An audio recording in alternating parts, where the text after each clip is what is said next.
지난주까지 저는 팔복에 대해서 말씀을 여러분들과 함께 나누었습니다. 예수님께서 팔복을 말씀하신 직후에 제자들과 거기에 모인 무리들을 향해서 말씀하시기를 너희는 세상의 소금이라, 그리고 너희는 세상의 빛이라 하고 그렇게 말씀을 하셨습니다. 여러분, 우리 교회는 이 세상에서 소금과 빛의 역할을 감당해야 한다는 것입니다. 하나님을 믿는 성도들은 이 세상 우리가 사는 그 자리에서 소금이 되고 빛이 되는 그런 삶을 살아야 할 것을 주님께서 우리에게 말씀하신 내용인 것입니다. 오늘은 여기에 대해서 같이 한번 살펴보면서 은혜 받는 시간 되기를 원합니다.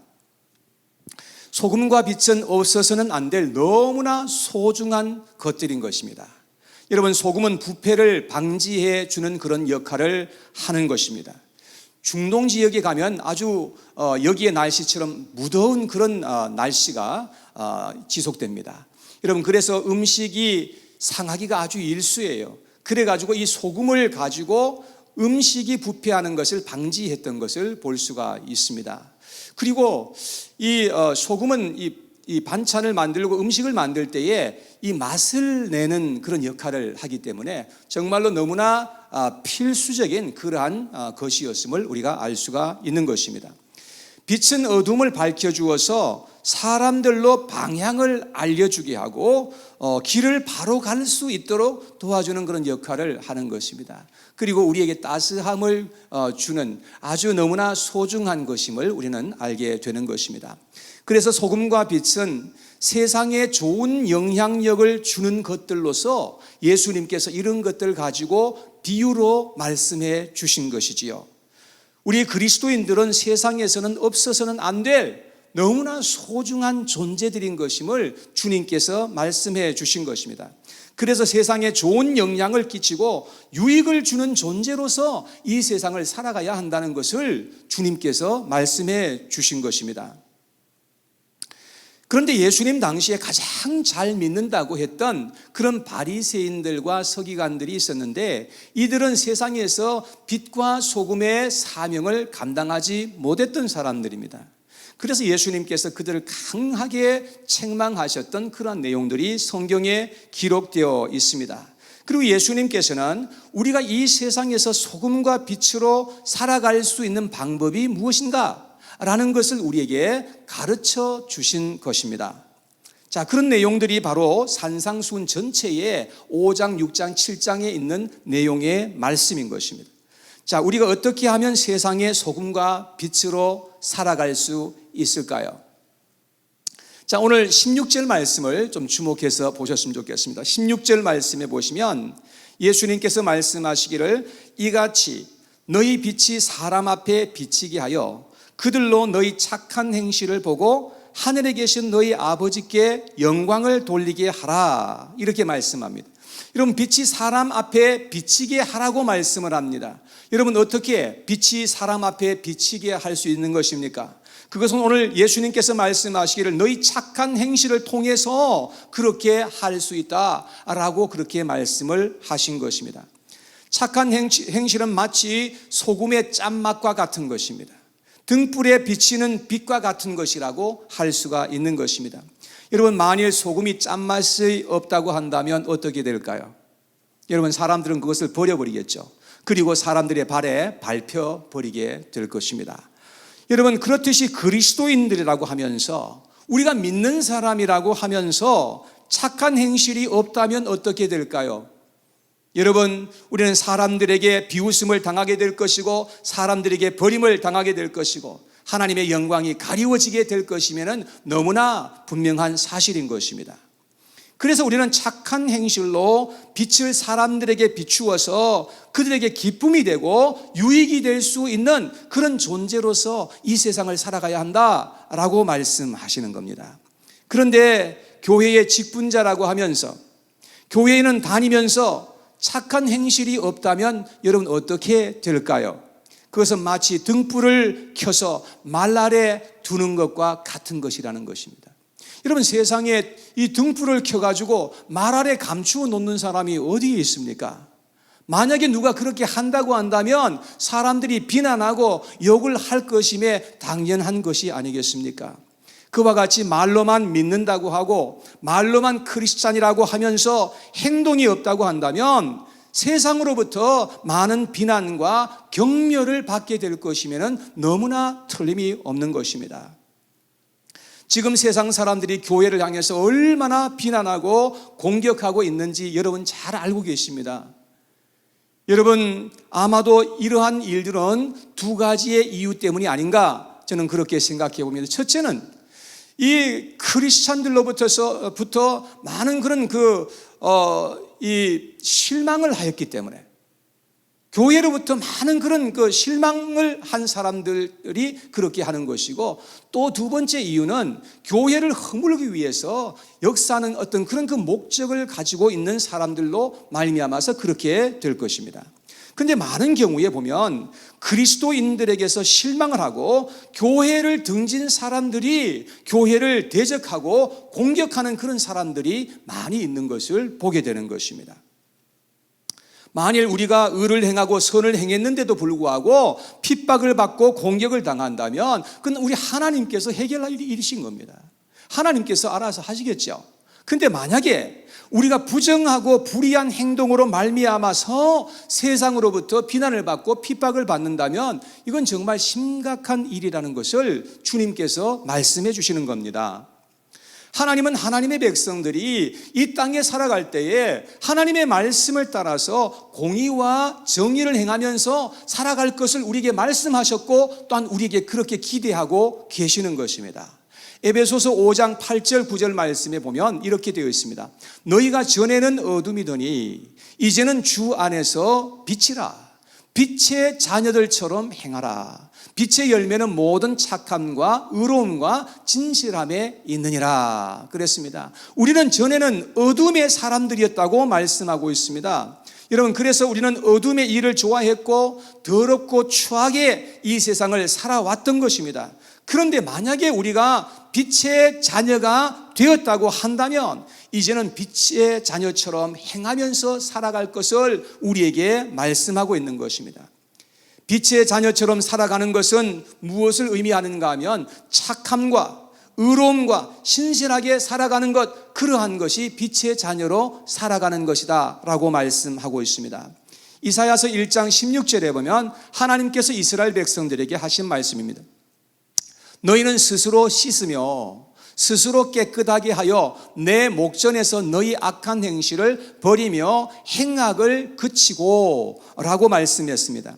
우리는 먼저 하나님 앞에서 돌이키고 회개해야 할 것을 말씀하고 있습니다. 그래서 악한 행실을 우리가 버리고 악행을 그쳐야 한다. 죄악에서부터 우리가 거기서부터 떠나야 한다라고 성경은 말씀합니다. 자, 그런 다음에 우리가 어떻게 해야 되느냐? 17절에 이렇게 말씀을 합니다. 17절 말씀 같이 한번 읽어봐요. 시작. 선행을 배우며 정의를 구하며 학대받는 자를 도와주며 고아를 위하여 신원하며 과부를 위하여 변호하라 하셨느니라. 자, 하나님의 백성들은 이제 믿음을 따라서 이제 행동으로 우리가 옮겨야 한다라고 하는 것을 말씀하시는 겁니다. 자, 구체적으로 말씀하셨죠. 선행을 배우라는 겁니다.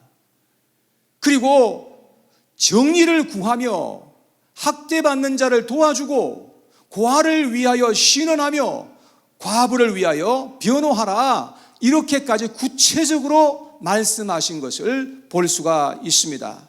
말로만 우리가 믿는다고 할 것이 아니라 우리의 믿음을 행동으로 증거하면서 우리가 살아가야 한다고 말씀합니다. 그럴 때에 그 믿음이 참된 것임을 증명할 수가 있게 되는 것이지요.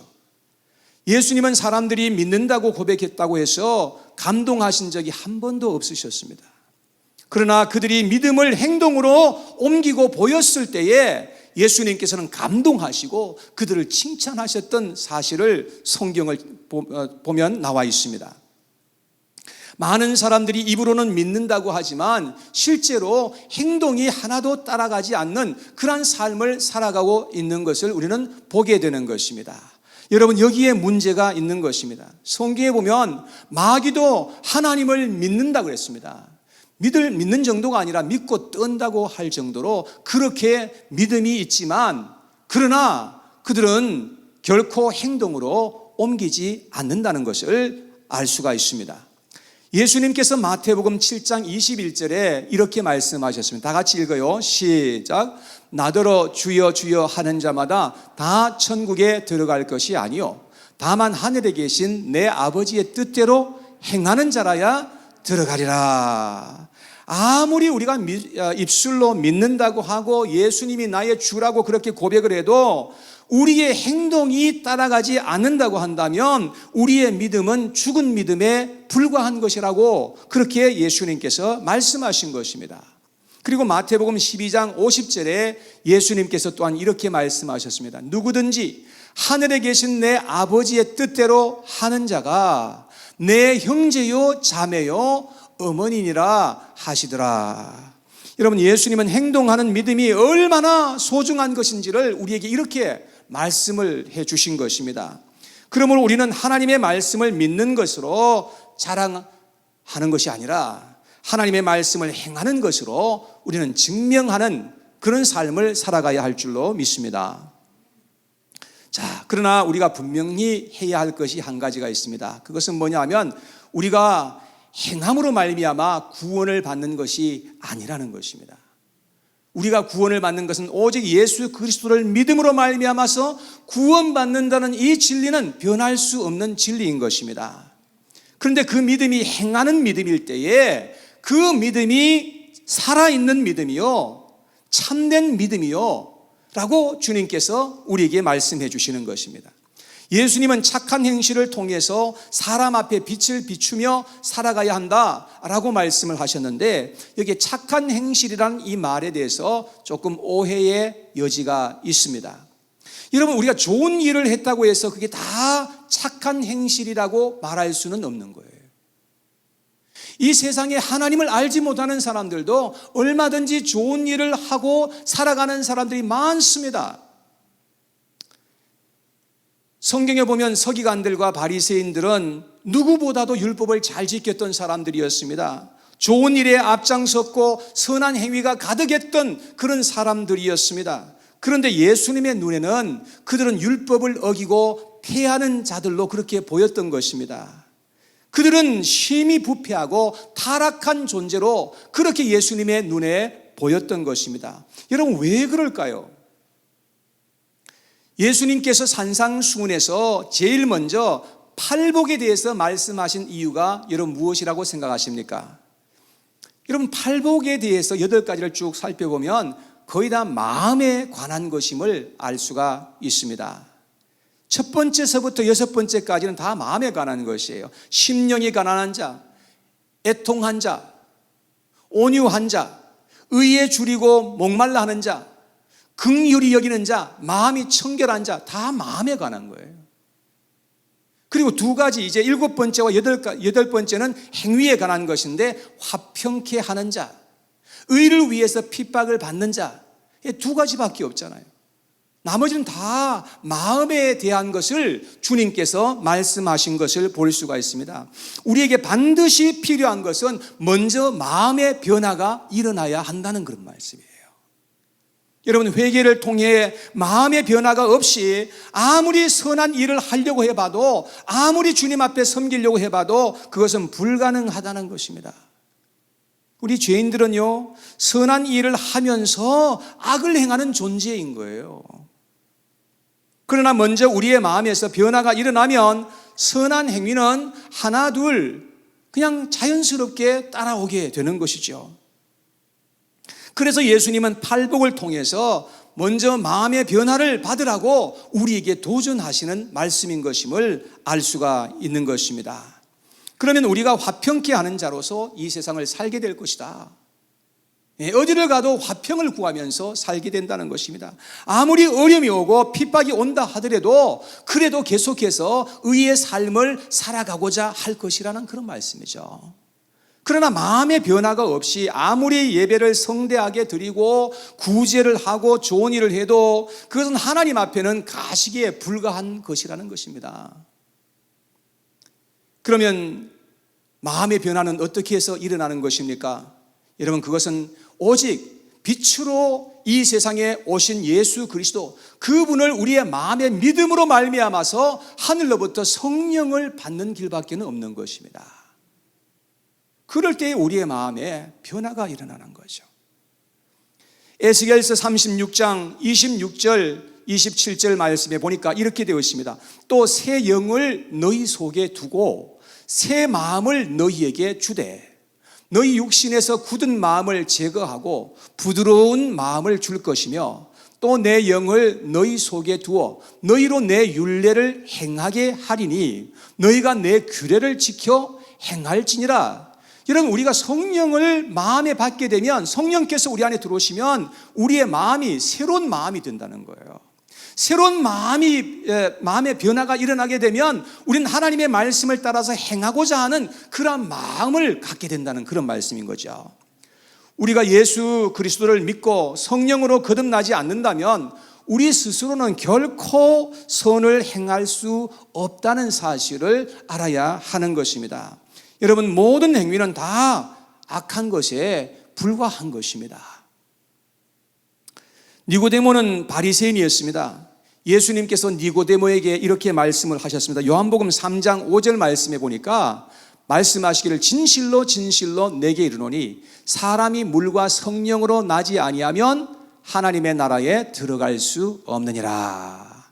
여러분, 거듭남이 없이는 구원도 없고 영생도 없고 하나님의 나라에 들어갈 수도 없는 것이라고 주님께서 분명하게 말씀하고 있는 것입니다. 자, 그런데 바리새인들은 마음에 거듭남이 없이도 성령을 받지 않고도 율법을 완전하게 지킬 수 있을 것이라고 생각했던 것입니다. 여러분, 그들은 착각 속에 빠져 있었고 너무나 교만하였던 것을 우리는 볼 수가 있는 것입니다. 그들은 율법을 지키되 수박 겉핥기식으로 그렇게 지키고 있었던 것입니다. 자, 그래서 오늘 본문에 예수님께서 말씀하십니다. 17절 18절 말씀해 보세요. 거기 보니까 말씀하시기를 내가 율법이나 선지자를 폐하러 온 줄로 생각하지 말라. 폐하러 온 것이 아니요 완전하게 하려 함이라. 진실로 너희에게 이르노니 천지가 없어지기 전에는 율법의 1.1획도 결코 없어지지 아니하고 다 이루리라. 여러분, 구약의 율법은 완전한 것이 아니라고 성경은 우리에게 말씀해 주고 있습니다. 골로새서 2장 17절에 보니까 율법은 장래일의 그림자라고 그렇게 말씀하셨습니다.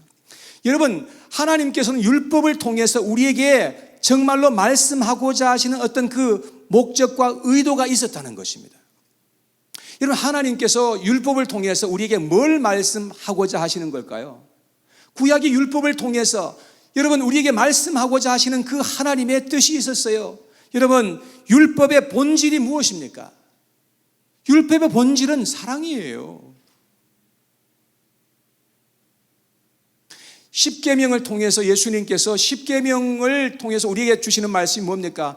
십계명은 바로 사랑이라는 거예요. 위로 하나님 사랑, 아래로 이웃 사랑이라고 우리에게 해석을 해 주신 것을 볼 수 있습니다. 그래서 아무리 우리가 십계명을 다 지키면서 살아도 사랑의 마음이 없이 지켰다고 한다면 그것은 진짜 계명을 지킨 것이 아닌 것이 되는 것입니다. 아무리 예배를 성대하게 드렸을지라도 예배의 정신이 빠져버리게 되면 가인의 예배가 되고 만다는 것입니다. 여러분, 예배의 핵심이 뭡니까? 예배의 핵심이 헌금입니까? 예배의 핵심이 그러면 찬양하는 겁니까? 예배의 핵심이 하나님 말씀을 공부하는 것입니까? 여러분, 예배의 핵심이 뭡니까? 예수님께서 우리에게 말씀해 주시는 것을 보면 예배의 핵심은 영과 진리에 있다는 것을 우리에게 말씀하는 것입니다. 영이라고 하는 것은 마음입니다. 마음. 여러분, 그런데 우리의 마음만 가지고는 하나님 앞에 바른 예배를 드릴 수가 없다는 거예요. 아무리 마음이 있어도 진리가 없으면 우리가 어떻게 하나님 앞에 바른 예배를 드릴 수 있겠습니까? 항상 예배를 드릴 때는 영과, 다시 말해서 우리의 마음과 진리가 함께 있어야 하나님 앞에 예배를 드릴 수가 있게 된다 하는 것입니다. 우리의 마음이 빠져버린 예배는 이미 예배로서의 가치가 상실되어 버리는 것입니다. 지금 이렇게 앉아 있어도 여러분들 마음에 정말로 주님을 사랑하는 마음, 그 사랑의 마음이 없이 이 예배를 드린다면 그 예배는 사실 가치 없는 예배가 될 수 있다는 것입니다. 코로나 시대에 점점 더 많은 사람들은 온라인 예배를 드리고 싶어 합니다. 왜냐하면 온라인 예배는 정말 편하고 쉬우니까요. 그런데 이 온라인 예배는 결코 대면 예배를 대체하는 그런 수단으로서 우리가 사용해서는 안 되는 것입니다. 특별한 상황에서 지금 우리가 온라인 예배를 함께 드리고 있는 것이잖아요. 그런데 어떤 사람들은 온라인 예배를 드렸다고 해서 나 예배 드렸어 라고 하면서 그렇게 말하는 하는데, 물론 온라인으로도 예배를 드릴 수는 있습니다. 그러나 이 대면 예배가 있는데 온라인 예배로서 그렇게 대체해서 온라인 예배로 그렇게 나아가는 것은 그것은 하나님 앞에 합당한 것이 아니다라고 하는 것을 저는 말씀드리고 싶은 것입니다. 예수님께서는 마태복음 23장 23절에 이렇게 말씀하셨어요. 같이 한번 읽어봐요. 시작. 화 있을진저 외식하는 서기관들과 바리새인들이여, 너희가 박하와 회향과 근처의 11조는 드리되 율법에 더 중한 바 정의와 긍휼과 믿음은 버렸도다. 그러나 이것도 행하고 저것도 버리지 말아야 할지니라. 자, 여기에 보면 이 10의 1조, 여러분 하나님 앞에 10의 1조 드리는 거 중요합니까? 안 중요합니까? 여러분 중요합니까? 안 중요합니까? 중요하죠. 정직한 10의 1조, 주님께서 그거 정말로 마음을 받으시는 거예요. 자, 그런데 그것보다 훨씬 더 중요한 것이 있습니다. 뭐라고 했습니까? 여기에 보니까 정의와 긍휼과 믿음, 이것은 10의 1조를 드리고 예배를 드리는 것 이 자체보다도 훨씬 더 중요한 것이다 라고 말씀하시는 겁니다. 여러분, 이 정의와 긍휼과 이 믿음, 이것이 바로 율법의 정신이라는 것입니다. 그런데 바리새인들은 어땠어요? 율법의 정신은 다 잃어버린 채 그냥 율법만 지키고 있었던 거예요. 율법은 그냥 껍데기에 불과한 겁니다. 바리새인들은 율법을 잘 지키는 것 같았지만 율법의 본질과 정신을 다 잃어버린 것이었습니다. 그래서 그들은 율법을 지키면서 율법을 폐하고 불법을 행하는 자들이 되고 말았던 것입니다. 자, 오늘 본문으로 돌아가서 19절 20절 말씀을 같이 한번 보겠습니다. 19절 20절 말씀에 그러므로 누구든지 이 계명 중에 지극히 작은 것 하나라도 버리고 또 그같이 사람을 가르치는 자는 천국에서 지극히 작다 일컬음을 받을 것이요 누구든지 이를 행하며 가르치는 자는 천국에서 크다 일컬음을 받으리라. 내가 너희에게 이르노니 너희 의가 서기관과 바리새인보다 더 낫지 못하면 결코 천국에 들어가지 못하리라. 여러분, 우리의 의와 행실이 서기관들과 바리새인들 것처럼 그렇게 되어서는 안 된다라고 말씀하십니다. 그러면 우리의 행위가 서기관들과 바리새인들처럼 되지 않기 위해서는 그럼 어떻게 해야 한다는 것입니까? 여러분, 우리의 모든 행위에는 사랑의 정신이 있어야 한다는 그런 말씀인 것이죠. 여러분, 11조를 드려야 되니까 그냥 드리시지 마시고 여러분들의 사랑의 마음을 좀 담으세요. 담아가지고 10의 1조를 드리시라는 거죠. 부엌에서 봉사하고 설거지를 할 때도 그냥 해야 되니까 마지못해서 하는 것이 아니라 사랑의 마음을 좀 담아보시라는 거죠. 내 이웃을 향한 사랑의 마음을 좀 담아서 하면 그게 다르다는 거예요. 똑같은 일인데도 불구하고 그게 다른 거죠. 찬양을 하는 것도 마찬가지죠. 찬양을 하는데 그냥 해야 되니까 그냥 찬양하는 것이 아니라 여러분들 마음속에 하나님을 향한 사랑의 마음을 담아가지고 그걸 하나님 앞에 좀 올려드려 보라 이거죠. 그런 찬양을 하나님께서 얼마나 기뻐하시겠느냐 하는 것입니다. 사랑의 동기가 없이 무슨 좋은 일을 한들 그것이 무슨 소용이 있겠느냐 하는 것입니다. 자, 한번 물어보겠습니다. 사랑의 핵심이 무엇일까요? 율법의 정신은 사랑인데 사랑의 핵심이 뭘까요? 사랑의 핵심, 뭐라고 생각하세요? 사랑의 핵심은 이웃을 위한 희생입니다. 사랑의 핵심은 희생입니다. 소금이 맛을 내기 위해서는 어떻게 해야 됩니까? 자신이 녹아져야 되는 것입니다. 빛을 밝히기 위해서 우리가 어떻게 해야 되는 것입니까? 양초가 녹아져야 되는 것입니다. 양초가 녹아져야 그래야 빛을 밝힐 수가 있게 되는 것이죠. 그렇듯이 이웃을 살리고 축복하기 위해서는 내가 희생되지 아니하면 결코 그러한 일은 일어날 수 없다 하는 것입니다. 그것이 바로 착한 행실인 것입니다. 우리 구주 예수 그리스도께서는 우리를 구원하시고 우리에게 영생을 주시기 위해서 자신이 친히 육체를 입고 이 세상에 찾아오실 뿐만 아니라 십자가에서 자기 자신을 온전히 내어주신 것입니다. 자기 자신을 희생해 주셨지 않습니까? 여러분, 그것이 우리를 향한 하나님의 공의이시고 사랑인 것임을 여러분 믿으시기를 바랍니다. 자, 사랑은 무엇입니까? 사랑은 다른 사람을 살리고 유익해 하며 행복하기 위해서 내 자신을 희생하는 것이 사랑입니다.